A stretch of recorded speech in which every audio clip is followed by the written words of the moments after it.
Mais où sont-ils, les membres de la liste du Front National? Pas de traces dans les rues du Tréport. Nous les avons sollicités, mais impossible de trouver un rendez-vous. On les aurait croisés certains week-ends, affichant leur blonde égérie sur les murs. Ici, Marine Le Pen, à la dernière présidentielle, totalise plus de 25% des voix tréportaises. La liste existe. Nous avons trouvé un tract, le Tréport Bleu Marine.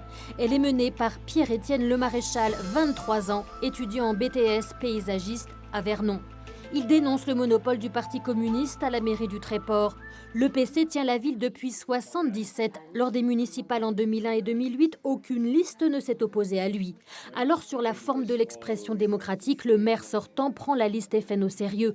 Sur le fond, Alain Longuet défend son bilan. Construction de la médiathèque, chantier du centre nautique et surtout développement des logements sociaux.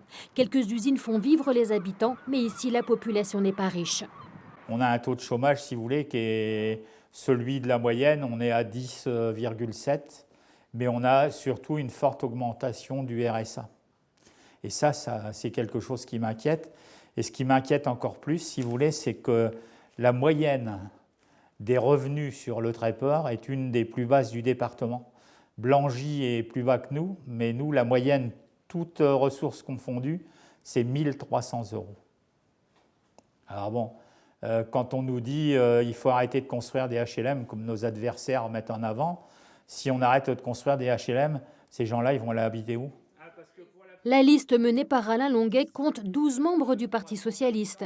Le projet d'implantation d'éoliennes au large du Tréport aurait pu diviser PC et PS ici, d'autant plus que la pression du Conseil régional est grande. Mais localement, ils ont décidé de s'entendre.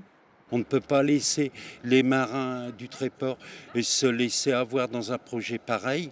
Et puis on ne peut pas laisser non plus détruire l'aspect touristique du Tréport, en particulier en ayant sur le front de mer le soir, à l'époque c'était 160 flashs rouges à portée de vue de tout le monde.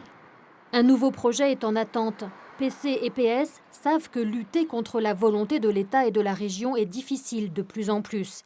Un sujet dont le Front National ne manquera pas de s'emparer.